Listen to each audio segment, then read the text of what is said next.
Shri Asauddin Owaisi ji. Speaker sir, I stand to oppose the bill.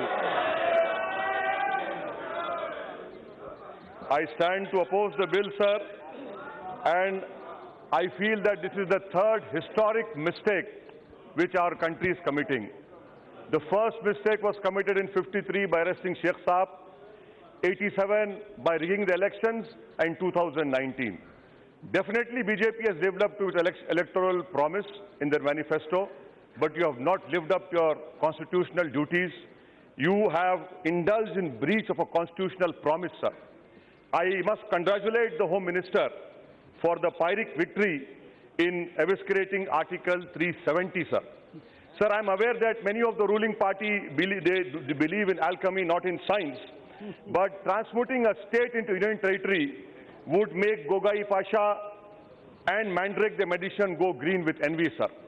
This bill is a violation of Article 3. What does this do to the federal polity in India, sir? Sir, in one stroke, you have effaced, the ruling party have effaced the Sarkaria Commission, the Administrative Reform Commission, and the Rajmannar Commission. I congratulate you. You have definitely taken a dishonorable step in creation of in an authoritarian state, a unitary authoritarian state, sir. Had this issue been done by a governor of a non-BJP, the BJP would have raised how governor is partial to the ruling party.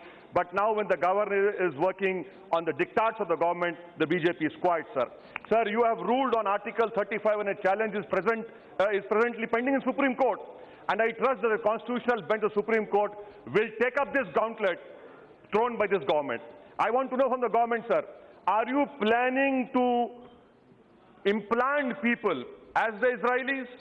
Are you trying to imitate the Chinese? Or are you trying to create a Bantu stance as in apartheid South Africa? Sir, the Honorable Home Minister says it was a temporary provision. Sir, I cannot use the flowery language of Manish Tiwari and say, talk about an erotic thriller.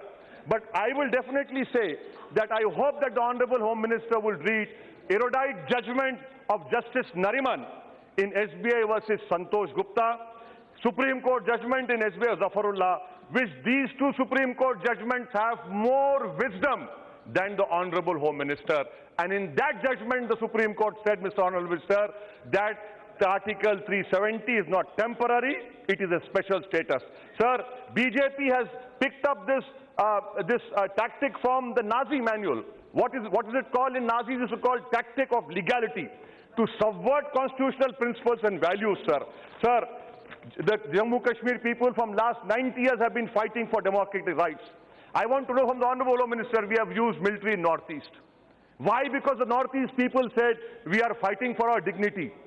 We have used military force. But despite that, this government, despite the Nagas not laying down arms, you are still talking with them. Why? And the Nagas are saying, give us oil and gas. You are ready for that? This will have a grave implication on the solving of the Naga problem. And I want to know from the Honorable Home Minister, sir, he assumes to be a man with iron fist. But may I remind him that the first iron man in the whole democratic or the undemocratic world was called Bismarck, the Iron Chancellor. Even Bismarck said that the iron fist must be used by a velvet. And the velvet was Article 370, which you have made it a hollow. And that is why I have to say, sir, that this government has proved that you are neophytes when it comes to statecraft.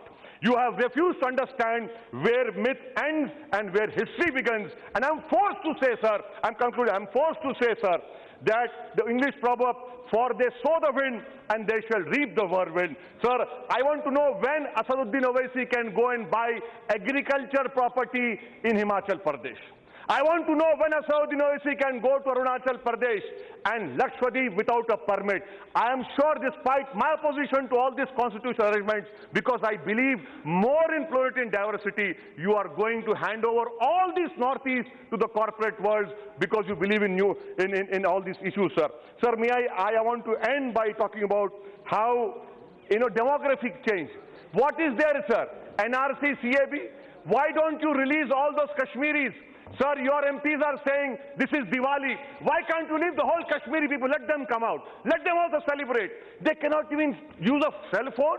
They cannot even go out. What are you talking about? You have created Srinagar as some sort of a West Bank. That is unfortunate, sir. That is why I demand that the government release all prisoners, take away the curfew and ensure that communications are started. Last point, sir. What will happen on Eid? Eid is on Monday. Are you assuming that the Kashmiris should, instead of sacrificing lamb, they should sacrifice themselves? If you want that, I'm sure they'll do that. They have been doing that. And I conclude, sir. I conclude by what an erudite scholar wrote today in an article. He said BJP thinks that it is going to Indianize Kashmir, but instead what we will see is potential Kashmirization of India. You are doing a great disservice. Sir, there will be issues between Dogras and Punjabis in Jammu. There will be issues with Dalits also. There will be, and you mark my words, sir, there will be demand from Hindus of Jammu. Sir, I'm concluding, please, sir. There will be demand from Hindus of Jammu that why do we live in those two, Pir Panjal and Chenab Valley with Muslims? There will be migration, you mark my words, from Muslims of Kargil. You are underestimating. That is why, sir, I oppose this bill because this government is doing a disservice to Sardar Patel and Nehru. Thank you, sir.